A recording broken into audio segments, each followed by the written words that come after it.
Hi, I'm Alex Daly for Daily Driver TV. Today we're going to do the cap and rotor on this 98 Jeep Cherokee and ran about NAPA parts and different distributor styles. Let's go.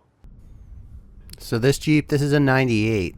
It still has a distributor with a rotor, and then it makes contacts with the caps as it goes through the timing and fires all the cylinders.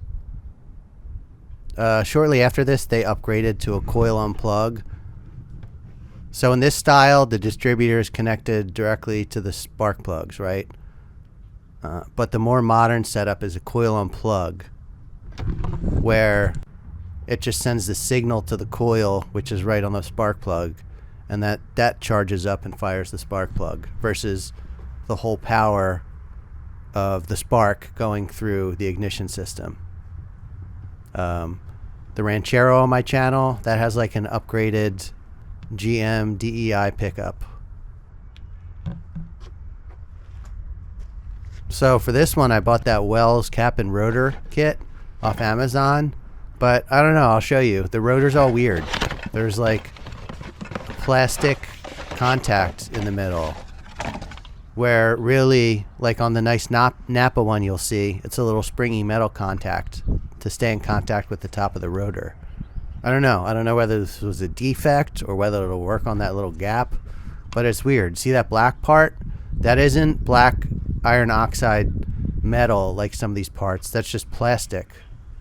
So I don't know what the deal with this is. I'm not going to bother installing it. Otherwise, you can see, you know, the contacts, the top and bottom contacts where you plug the spark plug wires on are kind of cheap, non-anodized metal. The rotor doesn't look so bad, anodized gold. But I'm going to return that and get some nice NAPA parts. It did come with new screws. Yeah, GoPros aren't good at focusing for macro. So the nice NAPA part, see gold anodized contacts on top.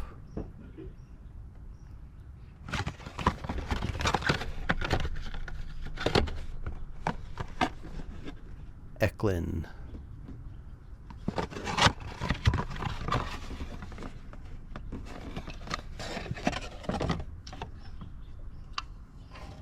Made in USA. I think the Wells one was made in China. Wells is like a normal company. If it had looked good, I would have installed it. It's like your SMP, your Dorman, Wells, Regapped disc and brakes, whatever. No design change. You got the little vent cap. The plastic on the NAPA one feels good though. More like a Bakelite kind of harder kind of thing. This one comes with new screws but already installed. Made in USA. Where's USA? And see the contacts on the gold in the bottom. But then in the middle, you see that, right, the other one was black plastic, but this is like black anodized metal or iron oxide or whatever you call it. And then that has a little spring to stay in contact with the rotor. And then the Wells rotor looked okay, but this one, it has that iron oxide black coating metal for the contact. And then on top, the top of both rotors has a little spring. But on the underside of the cap, you need a little spring to stay in contact with the rotor. Yeah, I love NAPA. It's like they don't carry the lowest tier. Like Rock Auto or AutoZone or any of those various parts, other part stores will carry like a bottom shelf part that may rarely work or will only work for 6 months. Where it seems like NAPA just cuts off the bottom shelf. Because really it's more geared towards professionals. They do a lot of professional runs. Not that I think Advance, you can get commercial accounts too. But NAPA, I joke, I'm almost surprised they let customers in off the street because they really do a lot of commercial business. And what mechanics don't want is comebacks, right?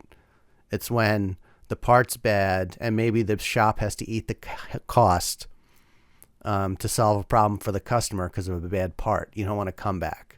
So with a better quality part, if you're a smarter in the long-term business owner, you'll want at least a bare minimum working part to avoid comebacks from a really shitty part. Yeah, you can see this is a push rod engine, so the distributor goes down to the camshaft. I mean, I built the engine, I know what's in there. Off a little gear. And this has a pretty old school setup. There's no points like a real 60s setup, but it just has that rotor which whirs around, contacts the middle wire, and then in time with the camshaft it'll contact the various outer spark plug wires and fire on that given cylinder. So to keep track of everything, I labeled the wires with the Sharpie the engine in terms of firing order, cylinder order. I don't know how it works for a V8, but like you start at the front. So the front of the car is 1. And that'll make reinstallation really easy. And then I wrote down like the clock position, the firing order on my hand there. So starting at, 1 o'clock, which cylinder when. See the old rotor, again, GoPros aren't great at focusing up close, but there's some it's not smooth on the edge. You can see all the debris, the dirty stuff from those metal contacts over the years. And then cap doesn't look half bad. It turned out to be a NAPA one, which I took off. So you can see it's worn down a little bit on the top, but it still looks like it was making good contact.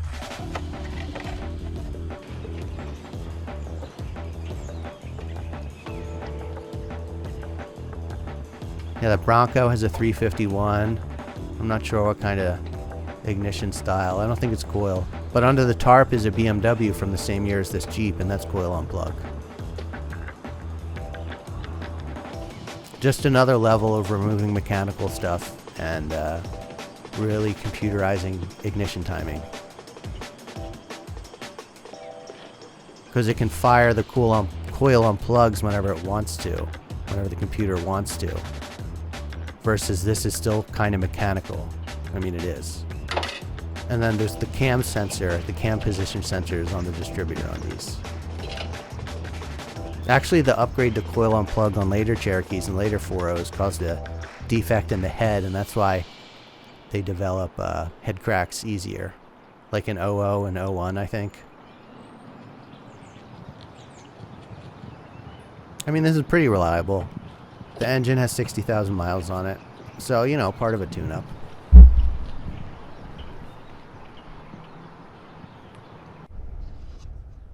Yeah, again, so you see on the old cap, the middle's worn down, the spring still works.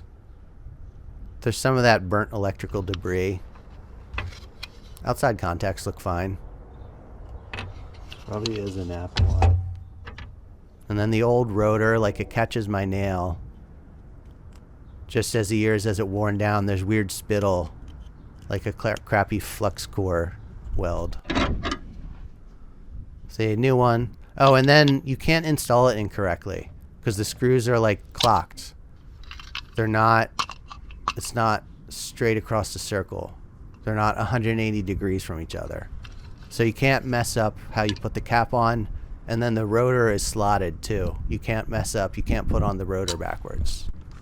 Little trick, I tend to just write the mileage on a lot of parts. Oil filter, air filter, this, why not? Love the silver Sharpies. See, it's slotted. You can't install it backwards. And then that black disc, forming a base of it, that's the cam sensor. Just pop it on. There's a spline. Yeah, I kept everything organized, so I didn't really have to move everything out of the way, unplug all the spark plugs, go look up online the firing order and stuff. Save me a little time. So you can see on my hand.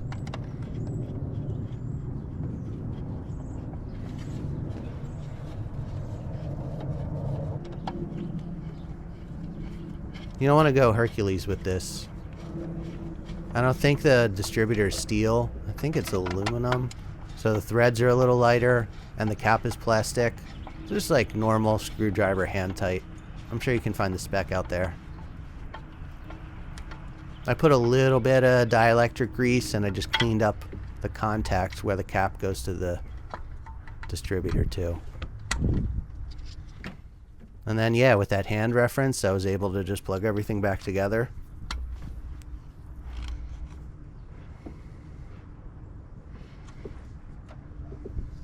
I could have just numbered it by the pure clock position on the radiator, but I thought it was better for the wire that says number 1 to go to the universally known number 1 cylinder. Those wires look fine. It was actually like a custom kit. I had to like cut them. I think it was a V8 kit for that Bronco. It starts up fine, runs fine. Between the air filter and the new distributor and rotor, it runs great.